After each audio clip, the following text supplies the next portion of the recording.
Primera de Juan, capítulo 4.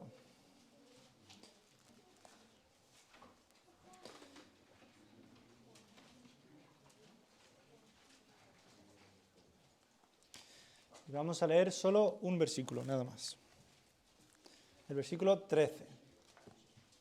Dice la palabra de Dios: en esto conocemos que permanecemos en Él y Él en nosotros, en que nos ha dado de su Espíritu.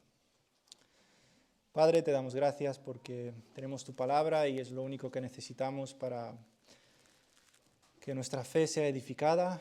Pedimos, Señor, que tú nos hables hoy, que tú, Señor, nos convenzas de que tu palabra es verdad y que tú edifiques a tu iglesia por medio de tu palabra. Señor, es tu iglesia, tú la has ganado con tu sangre, tú, Señor, la has amado desde antes de la fundación del mundo y costó la sangre de tu Hijo, Señor, a quien tanto amas. Pedimos, Padre, que hoy sea Él glorificado por medio de la predicación de tu palabra y ayúdame a mí, Señor, también a escuchar tu palabra y que todos, Señor, podamos escuchar. Danos oídos para escuchar y quita toda distracción, Señor, y asimismo ayúdanos, cuídanos de Satanás y sus artimañas, Señor.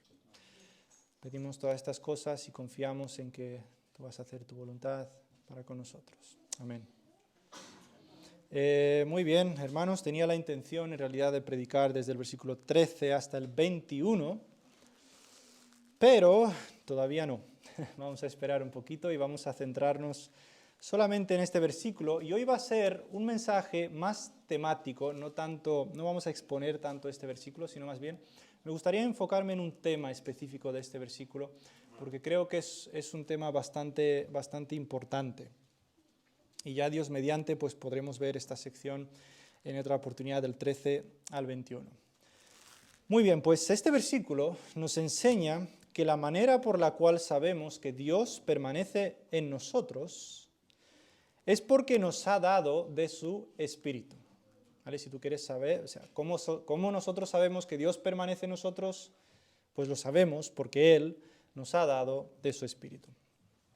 Ahora bien, ¿cómo podemos saber que realmente el Espíritu Santo está en nosotros? Porque si el Espíritu Santo está en nosotros, eso quiere decir que Dios mismo está en nosotros, y si Dios está en nosotros, eso quiere decir que somos suyos, y si somos suyos, Él nos guardará, hermanos. Y si somos suyos, ya nada más importa. Por tanto, ¿cómo saber que tenemos al Espíritu Santo en nosotros? ¿Cómo podemos saber que tenemos al Espíritu Santo en nosotros? Bien, antes que nada, vamos a definir bien y vamos a dejar claro lo que nosotros, esta iglesia, creemos acerca del Espíritu Santo, lo que creemos que enseña la Biblia acerca del Espíritu Santo, porque es un tema bastante mal entendido en nuestros tiempos y es un tema que necesitamos entender bien. Voy a ser bastante breve, no os preocupéis. Bien, nosotros creemos que el Espíritu Santo es la tercera persona de la Trinidad. Nosotros creemos en un Dios trino. Recordemos nuestra declaración de fe acerca de Dios. Esto es lo que nosotros tenemos en nuestra declaración de fe, que es lo que habéis visto antes, uno de los artículos. Pero os voy a recordar lo que creemos acerca de Dios mismo. Que en la unidad de la divinidad hay tres personas: el Padre, el Hijo y el Espíritu Santo. ¿Sí? En la unidad de la divinidad hay tres personas: el Padre, el Hijo y el Espíritu Santo. Iguales en toda perfección divina. Son iguales. Y ejecutando oficios distintos, pero armoniosos, en la gran obra de la redención. Entonces nosotros creemos que hay una unidad en la divinidad, pero en esa unidad hay tres personas: Padre, Hijo y Espíritu Santo. Y esto no es algo que nos hemos inventado nosotros o porque nos gusta, sino porque es lo que enseña la Biblia claramente y en muchos sitios. Ahora, para decirlo de una manera más sencilla, el Espíritu Santo es Dios. Igual en poder y divinidad con el Padre y el Hijo. De paso, esto también quiere decir que el Espíritu Santo es una persona y no un poder, ¿vale? No es un poder o un viento o algo por el estilo, sino que el Espíritu Santo es una persona, al igual que el Padre y el Hijo son una persona. El Padre es una persona distinta de la persona del Hijo y la persona del Espíritu Santo, ¿vale? Son tres personas. El Padre no es el Hijo no es el Padre, y el Padre y el Hijo no son el Espíritu Santo y viceversa. ¿Se entiende la idea, verdad? Son distintos y es importante aclarar eso. Es importante dejar estas cosas claras porque necesitamos entender bien lo que nos referimos con el Espíritu Santo. Entonces, el Espíritu Santo es Dios, la tercera persona de la Trinidad, igual con el Padre y el Hijo. No es un poder impersonal, no es un viento, no es una fuerza, no es nada de eso. Es Dios mismo, ¿sí? Me encantaría enseñaros los versículos que enseñan esto, pero no tenemos el tiempo. Luego, si queréis, me preguntáis. Bien, volviendo a la pregunta de antes, ¿cómo podemos saber que esta persona, la tercera persona de la Trinidad, mora en nosotros? ¿Cómo podemos saberlo? Lo primero que os voy a mostrar son pruebas que no necesariamente muestran que el Espíritu Santo mora en nosotros. ¿Vale? Pruebas que no necesariamente muestran que el Espíritu Santo mora en nosotros. Primera prueba por la cual no necesariamente el Espíritu Santo tiene que morar en una persona. Si tú eres una persona moral, por ejemplo. Ser una persona moral, pues tratar de hacer cosas buenas y evitar las cosas malas, no necesariamente muestran que el Espíritu Santo mora en ti. Un incrédulo puede hacer eso. La razón es porque el ser humano es hecho a imagen de Dios y tiene en sí mismo una conciencia que le advierte de lo malo. Por tanto, tú puedes ser moral y no tener al Espíritu Santo en ti, ¿vale? Porque tú seas una persona que clamas por justicia en el mundo y que tú mismo quieres hacer justicia, eso no significa que el Espíritu Santo mora en ti. Luego, otra prueba por la cual pues no necesariamente significa que el Espíritu Santo mora en ti, es estar interesado en cosas espirituales. Si te interesan las cosas espirituales, tampoco significa necesariamente que el Espíritu Santo mora en ti. Hay personas que les puede interesar mucho las cuestiones espirituales y aún así no tener el Espíritu Santo. Personas que están todo el rato buscando cosas que van más allá de los sentidos y aún así no tener el Espíritu Santo. Otra prueba que nos muestran que no necesariamente significa que el Espíritu Santo está en nosotros es ser perfecto. Pensar que el Espíritu Santo solo mora en una persona perfecta, es decir, en una persona que nunca peca, es una idea equivocada también. Ser perfecto no es una prueba por la cual el Espíritu Santo mora en nosotros. Si esto fuera una prueba, el Espíritu Santo no podría morar en nadie, porque nadie es perfecto. ¿Vale? Entonces, por eso, ser perfecto tampoco significa que el Espíritu Santo necesariamente mora en ti, porque nadie es perfecto. Es imposible. Luego, esta ya es un poco más interesante también. Otra prueba por la cual no necesariamente significa que el Espíritu Santo mora en ti, es ser emocional. Que una persona tenga fuertes emociones cuando escucha del amor de Dios y que incluso llegue a llorar, y he visto personas así, tampoco es necesariamente una prueba de que el Espíritu Santo está morando en esa persona. Nuestras emociones no dictan nuestro estado espiritual delante de Dios. Que seamos felices no significa que el Espíritu Santo mora en nosotros. Que seamos unas personas muy alegres y contentas y que siempre estemos pues, siendo positivos no significa necesariamente que el Espíritu Santo mora en nosotros. Entonces tenemos que ser muy cuidadosos, por eso estoy dando estas pruebas. Otra prueba, tener una doctrina correcta.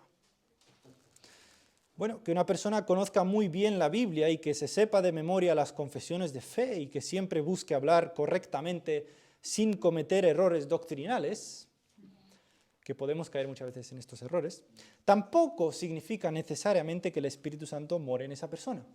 No sé si habéis conocido alguna vez así, personas que están todo el día hablando de confesiones y todo el día hablando incluso de versículos de la Biblia y tal, y tratan de buscar sus palabras y que sean tan exactas doctrinalmente, las habéis conocido. Eso no significa que no debemos ser exactos, pero tener ese tipo de actitud no significa necesariamente que el Espíritu Santo mora en esa persona.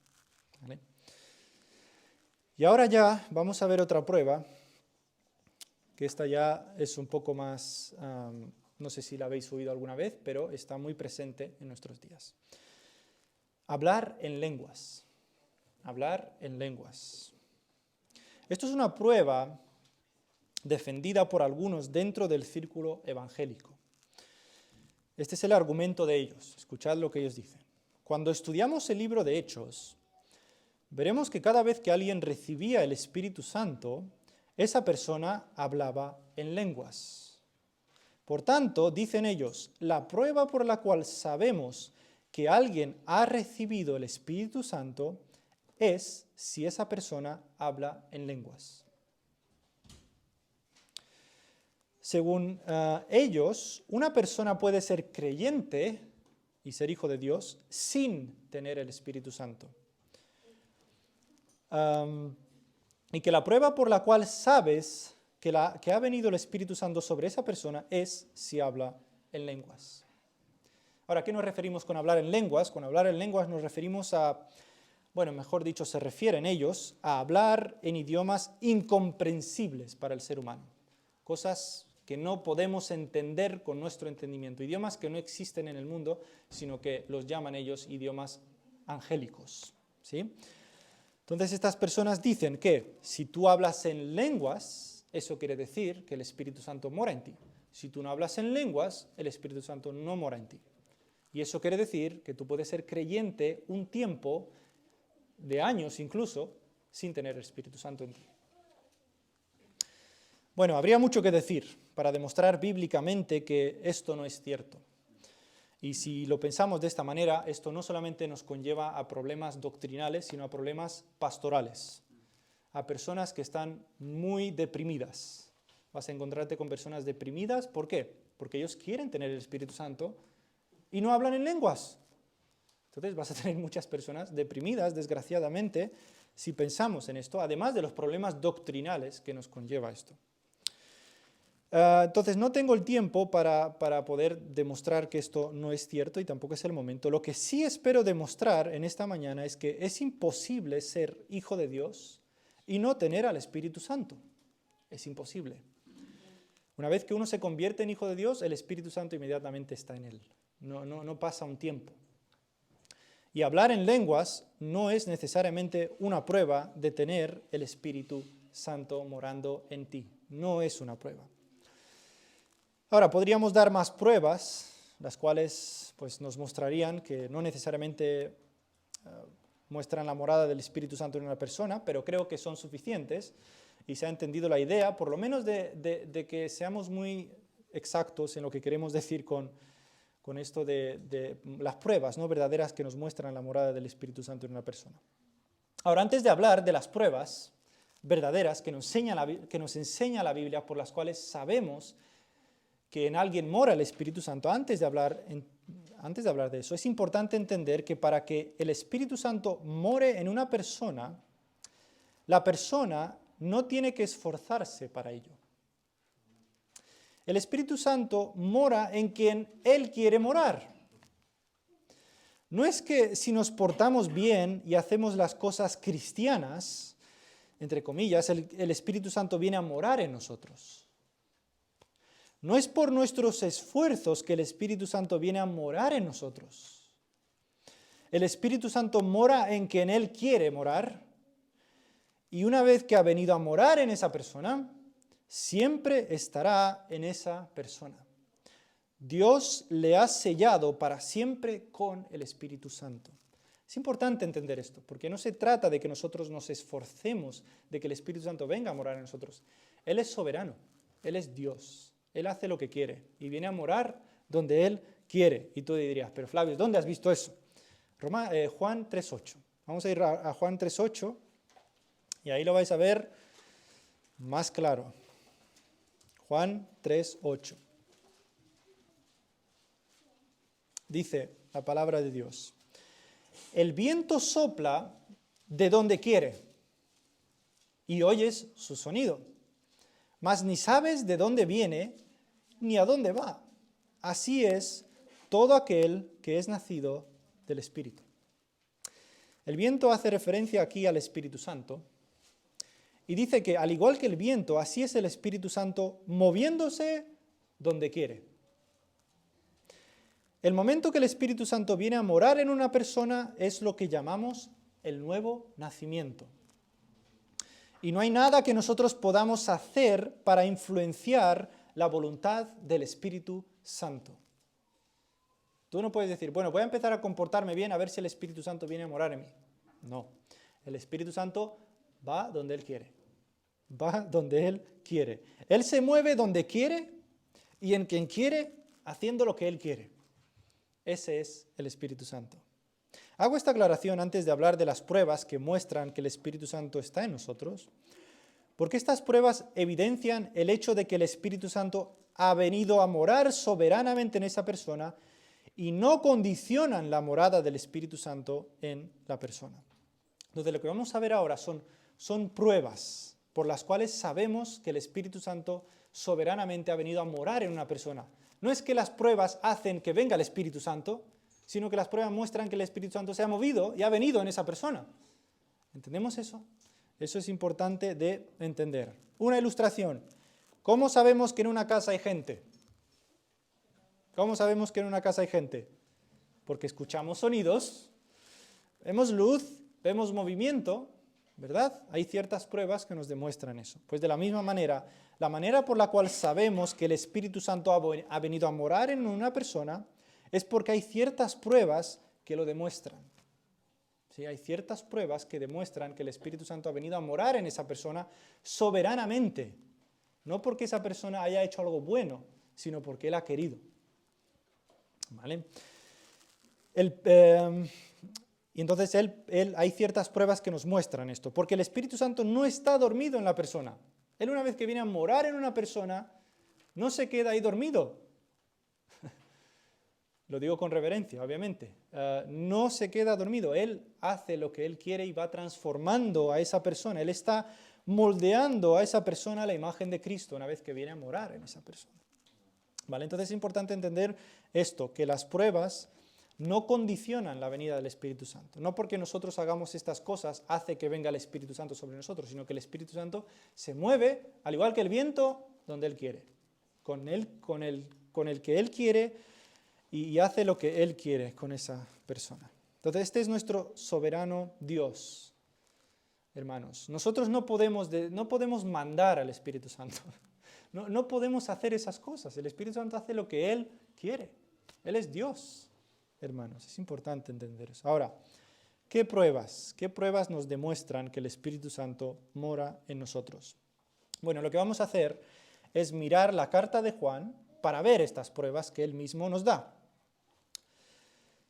Bien, la primera prueba que encontramos en 1 de Juan.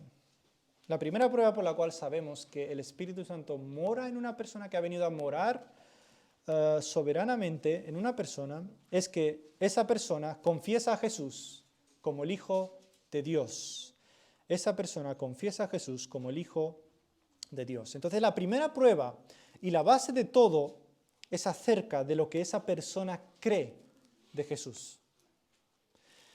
El trabajo fundamental en la redención del Espíritu Santo, recordemos que el Padre tienen oficios diferentes dentro del trabajo de la redención, ¿vale?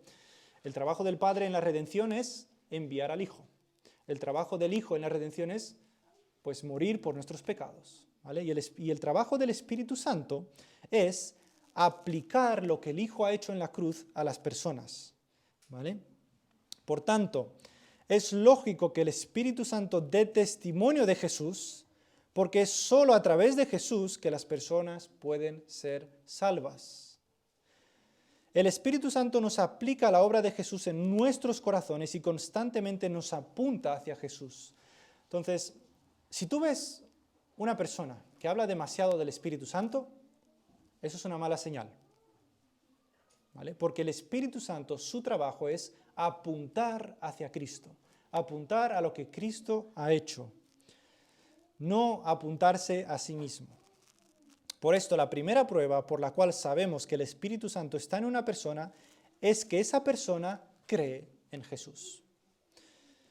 Ahora bien, no es un simple creer en Jesús. Hay mucha gente que dice creer en Jesús y aún así el Espíritu Santo no está en ellos. Hay mucha gente que dice, yo sí creo en Jesús, pero el Espíritu Santo no está ahí. Entonces, ¿qué significa entonces creer en Jesús? ¿Qué significa creer en Jesús? Creer en Jesús involucra entender la necesidad de Él. Significa entender y aceptar por la fe que separados de Jesús, la ira de Dios está sobre nosotros.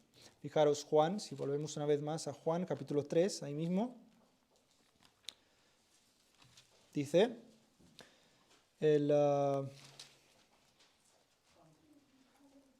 Juan capítulo 3, dice, el que cree en el Hijo, versículo 36, Juan 3, 36, el que cree en el Hijo tiene vida eterna, pero el que rehúsa creer en el Hijo no verá la vida, sino que la ira de Dios está sobre él. Entonces, creer en Jesús involucra entender la necesidad de Él. Significa entender y aceptar por la fe que separados de Jesús, la ira de Dios está sobre nosotros. La Biblia nos enseña que Dios es luz. La Biblia nos enseña que Dios es santo. La Biblia nos enseña que Dios está totalmente separado de toda maldad y que está airado contra la impiedad e injusticia de los hombres. También nos enseña que el ser humano está muerto en sus delitos y pecados. El ser humano, su voluntad está totalmente en contra de Dios. Como nos dice Romanos 8:7, los deseos de la carne son enemistad contra Dios, porque no se sujetan a la ley de Dios, ni tampoco pueden. Por tanto, creer en Jesús es creer y aceptar por la fe que Dios el Padre envió a su Hijo para recibir el castigo que merecían nuestros pecados. Creer en Jesús es creer que solo en Él tenemos redención, el perdón de pecados, como nos dice Efesios capítulo 1. Entonces, no se trata simplemente de decir, bueno, yo creo en Jesús, me parece una buena persona, me levanta muchas emociones cuando creo, cuando escucho de Él. No se trata de eso. Se trata de creer y aceptar por la fe que Dios el Padre envió a su Hijo para recibir el castigo que merecían nuestros pecados. Eso es lo primordial. Si tú crees eso acerca de Jesús, si Él es tu Salvador, si tú confías en que Él es el único que puede perdonarte de tus pecados, entonces estás creyendo bien. Cuando una persona cree esto, evidencia que el Espíritu Santo mora en esa persona.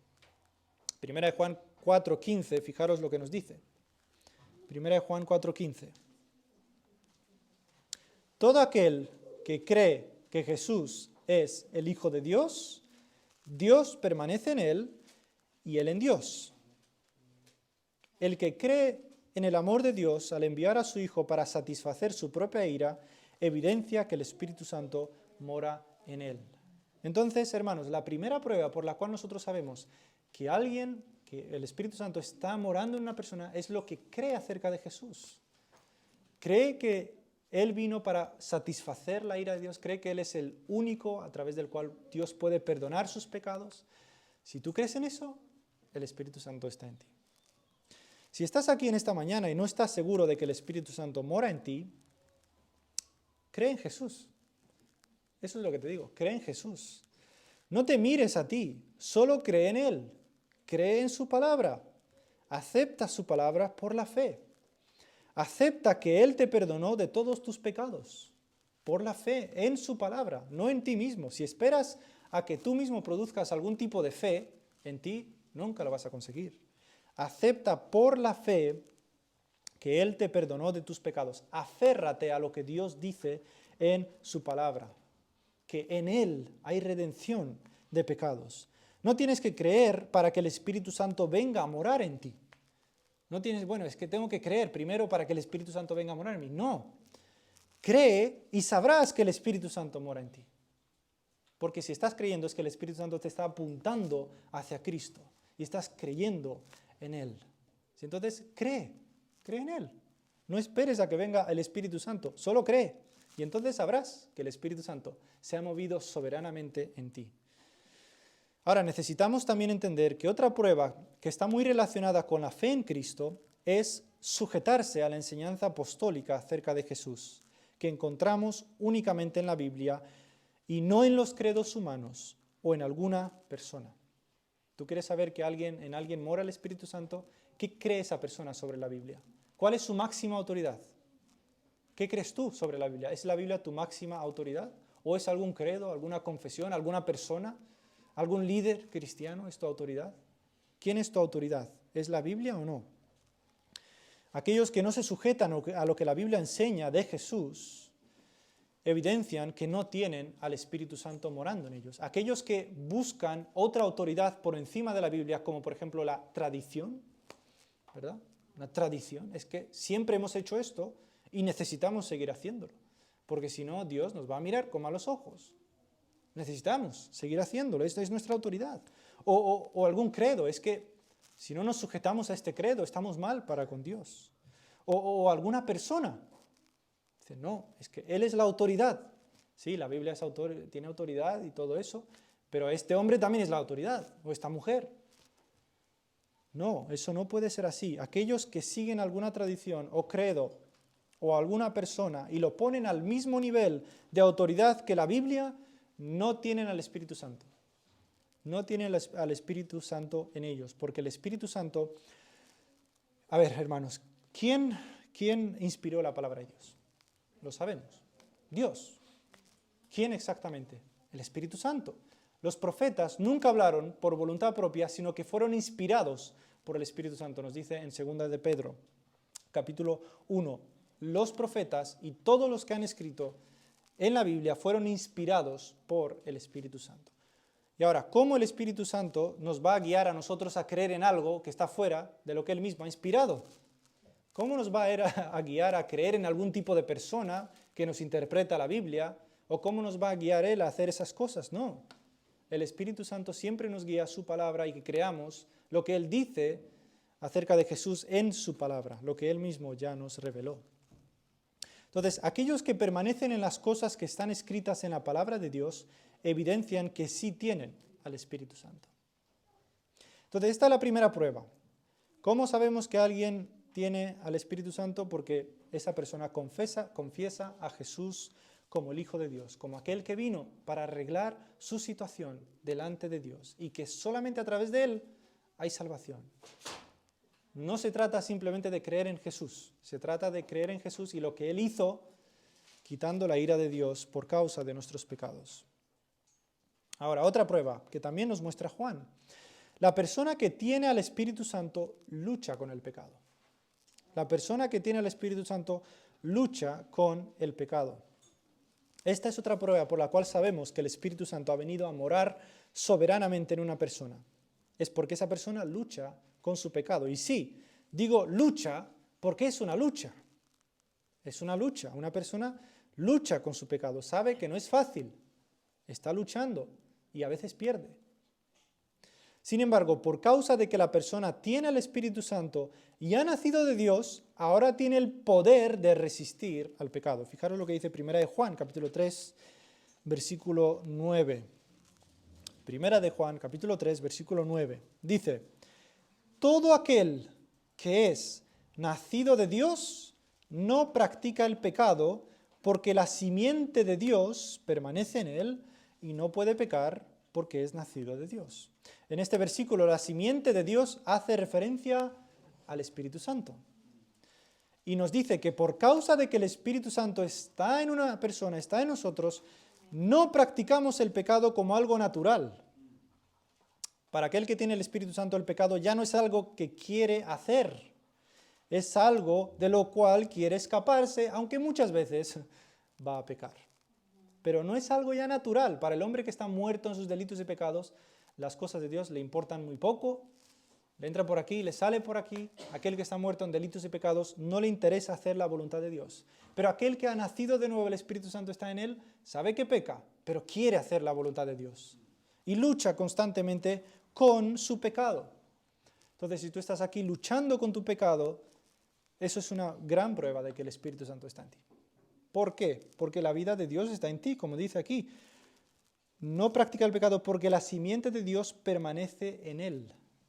El Espíritu Santo permanece en él y no puede pecar porque es nacido de Dios. Esto no significa que no va a pecar, sino que más bien no quiere pecar. No es su deseo el pecar, sino estar libre del pecado, ¿sí? Esa es la otra prueba. Entonces, primera prueba por la cual sabemos que alguien mora, por la cual sabemos que el Espíritu Santo mora en nosotros es si esa persona cree en Jesús. La otra prueba es si esa persona lucha con el pecado, aunque muchas veces caiga, y seguirá cayendo, y por eso necesitamos seguir aferrándonos constantemente y recordándonos a nosotros mismos la gracia de Dios en Cristo, que a pesar de todos nuestros pecados ya fueron perdonados y ya tenemos redención en Él. Y ahora, otra prueba por la cual sabemos que el Espíritu Santo mora en alguien es que esa persona obedece a Dios. Primera de Juan, capítulo 3, versículo 24, nos dice, Primera de Juan 3, 24 dice, y el que guarda sus mandamientos permanece en Dios y Dios en él. Y en esto sabemos que Él permanece en nosotros por el Espíritu Santo que nos ha dado.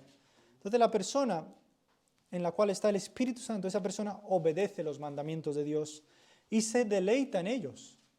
No es algo gravoso, no es "ay, qué pesado, tengo que hacer esto, qué pesado, tengo que ir a la iglesia, qué pesado, tengo que leer la Biblia y tengo que orar y tengo que hacer", no, o tengo que obedecer a Dios y no mentir en mi trabajo, o tengo que obedecer a Dios y no hablar mal a mis hermanos. No, para él no es algo pesado, sabe que tiene una lucha, claro, tenemos el pecado en nosotros, pero quiere hacer la voluntad de Dios, porque el Espíritu Santo esté en esa persona. Y cuando peca, se arrepiente. No es nuestra obediencia, también es importante, no es nuestra obediencia a los mandamientos de Dios lo que hace que el Espíritu Santo permanezca en nosotros, sino más bien es el Espíritu Santo el que nos capacita para obedecer a Dios. Es por eso que estamos diciendo que son pruebas. El Espíritu Santo viene a morar en nosotros y nos capacita para obedecer a Dios. Y esa persona va a querer obedecer a Dios. Por tanto, si hay alguna obediencia a sus mandamientos y un deseo de hacerlo mejor, lo que estamos haciendo es evidenciando que el Espíritu Santo está en nosotros. Si no hay esto, eso quiere decir que el Espíritu Santo no está. Si no hay un querer obedecer a los mandamientos de Dios y no hay un arrepentimiento por no hacerlo, entonces el Espíritu Santo muy posiblemente no está en esa persona. Otra prueba, la persona que tiene al Espíritu Santo ama a sus hermanos. La persona que tiene al Espíritu Santo ama a sus hermanos. Fijaros, 1 Juan capítulo 4, versículo 7. 1 Juan 4, 7. Dice, amados, amémonos unos a otros porque el amor es de Dios. Y fijaros, todo aquel que ama, ¿qué dice? Es nacido de Dios. Ya hemos dicho que cuando el Espíritu Santo viene a morar en una persona, ¿qué hace? Produce el nuevo nacimiento. Esa persona nace de nuevo una vez que el Espíritu Santo ha venido en esa persona. No naces de nuevo y luego viene el Espíritu Santo, sino viene el Espíritu Santo y has nacido de nuevo en ese momento, porque Él se mueve soberanamente para dar vida. Entonces, ya hemos dicho que cuando el Espíritu Santo viene a morar en una persona, se produce el nuevo nacimiento en esa persona, y una de las cosas que produce el Espíritu Santo en la persona es el amor hacia otros creyentes. Este amor hacia otros creyentes fluye del amor que Dios le ha dado en Cristo. Entonces el Espíritu Santo nos muestra a nosotros el gran amor que Dios ha tenido para con nosotros en Cristo, y es por causa de ese amor que nosotros amamos también. ¿Sí? Por causa del amor que Dios nos ha mostrado es que debemos amar, como nos dice el versículo 11, ¿no? de 1 Juan 4, dice, amados, si Dios nos ha amado así, ¿cómo nos ha amado? Enviando a su Hijo para morir por nuestros pecados. Si Dios nos ha amado así, debemos también nosotros amarnos unos a otros. Entonces, repito las pruebas. ¿Cómo saber que el Espíritu Santo mora en ti? Bueno, si confiesas a Jesús como el Hijo de Dios, confiesas que Él vino para morir por tus pecados, confiesas que Él es el único camino, la única verdad, como dice Juan 14, para llegar al Padre, si tú crees en eso, eso es una gran prueba de que el Espíritu Santo está en ti. También si luchas con el pecado, si tú ves en ti una lucha con el pecado, eso también quiere decir que el Espíritu Santo mora en ti. Y si te deleitas en obedecer los mandamientos de Dios, aunque muchas veces no lo hagamos, eso también es una gran prueba de que el Espíritu Santo mora en nosotros. Y por último, el Espíritu Santo mora, sabemos que el Espíritu Santo mora en alguien cuando esa persona ama a sus hermanos. Y recordemos, hermanos, que estas pruebas no es porque hagamos estas cosas el Espíritu Santo viene en nosotros, sino que hacemos estas cosas porque el Espíritu Santo se ha movido soberanamente en nosotros, ha venido a morar en nosotros. Y hermanos, el Espíritu Santo no está cuando tienes un montón de emoción, no necesariamente está ahí, no si te caes por el suelo, ahí no está el Espíritu Santo. No si empiezas a hablar idiomas raros, tampoco está el Espíritu Santo necesariamente. No, eso no. Ya hemos visto claramente las pruebas. El Espíritu Santo está en aquellos que confiesan a Jesús como el Hijo de Dios y le aman. Es su Salvador, es su primer amor. En aquellos que luchan con el pecado, que están constantemente en guardia contra el pecado, en aquellos que obedecen a Dios y en aquellos que aman a sus hermanos, no en aquellos que están tirados por el suelo o temblando, esas cosas. ¿Cómo sabemos que el Espíritu Santo mora en nosotros? Porque creemos en Jesucristo como aquel que nos ha salvado, porque luchamos con el pecado, porque obedecemos a Dios y porque amamos a nuestros hermanos. Estas son las cosas que produce el Espíritu Santo en aquellos en los cuales Él está. Y son evidencia de que el Espíritu Santo mora en esa persona. Ahora bien, y voy a acabar ya con esto. Puede que alguien piense, está bien lo que has dicho, pero veo tan poca fe en mí, tan poca santidad y tan poco amor. ¿Significa esto que el Espíritu Santo no está en mí? Lo cual es una buena pregunta. No necesariamente. Si eres consciente de tu poca fe, de tu poca santidad y de tu poco amor, es una buena señal en realidad. Esto quiere decir que quieres más. Y una persona que está muerta en sus delitos y pecados, en el cual no está el Espíritu Santo, no quiere más. Pero si tú quieres más, es que el Espíritu Santo está en ti. De otra manera, tú serías indiferente a tu estado espiritual. Si el Espíritu Santo no estuviera en ti convenciéndote de que necesitas más fe, más amor, más santidad, tú estarías totalmente indiferente, te daría igual, todo. Ahora, ¿qué debes hacer? ¿Qué debes hacer en ese estado? Bueno, hermano, levanta tu mirada de ti mismo y pon tu mirada en aquel que es poderoso para aumentar tu fe, aquel que es poderoso para fortalecerte y hacerte andar en santidad, y en aquel que purificó tu corazón para que ahora puedas amar. Mirándote a ti, no podrás hacer nada. Si miras tu poca fe y tu poco amor y tu poca santidad, no vas a avanzar. Mira a aquel que ya te bendijo con toda bendición espiritual en los lugares celestiales. Mira a aquel que a pesar de tu poca fe, tu poco amor y tu poca santidad, te sigue amando y te sigue aguantando. Mira a aquel que purificó tu corazón para que puedas amar a tus hermanos. Mira a aquel que te hizo nacer de nuevo, que te dio vida, que te sacó de tus delitos y pecados. Y ahora mira a aquel hermano que te levantó en los lugares celestiales donde está Cristo ahora mismo sentado. Mírale a Él, deja de mirarte a ti. Eso es lo que debes hacer cuando veas poca fe y poco amor y poca santidad. Deja de mirarte a ti. Mira a aquel que ya te lo dio todo y eso te va a hacer tener más fe, más amor, más santidad. Ahora, puede que alguien piense, has dicho que el Espíritu Santo mora en quien Él quiere y que no podemos influir en su voluntad, ¿verdad? Hemos dicho eso. El Espíritu Santo se mueve donde Él quiere, hace lo que Él quiere, no podemos influir en su voluntad. Él es Dios. Pero dirás, pero yo quiero tener al Espíritu Santo. ¿Qué hago para tenerlo? ¿Qué hacer para tener el Espíritu Santo si nunca lo has tenido? Cree en Cristo. Cree en Cristo. El Espíritu Santo da testimonio de Cristo. Cree en Él. No esperes al Espíritu Santo. Cree en Cristo. Ven a Cristo porque es a Cristo a quien necesitas para ser salvado. Es solamente a Él. Él es el quien sufrió la ira de Dios por ti. Ven a Cristo. Y entonces sabrás que el Espíritu Santo está en ti. Pero cree en Él. Cree en que Él es tu único Salvador delante de Dios. Y entonces sabrás que el Espíritu Santo está en ti. Entonces, hermanos, vamos a orar. Señor, te damos gracias por tu palabra. Te damos gracias por el Espíritu Santo que nos has sellado, Señor, para recibir esa herencia que tú nos has prometido. Gracias por el Espíritu Santo porque es solo por su poder que podemos resistir al pecado, Señor. Gracias por el Espíritu Santo porque Él es el único, Señor, que nos apunta hacia Cristo.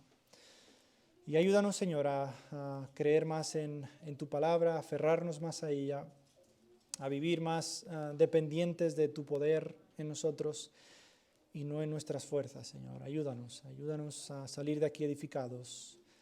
Y abre, Señor, los ojos de aquellos que están muertos sin delitos y pecados, Señor. Que tu Espíritu se mueva en ellos, Señor, y que les dé vida para que crean y se arrepientan de sus pecados.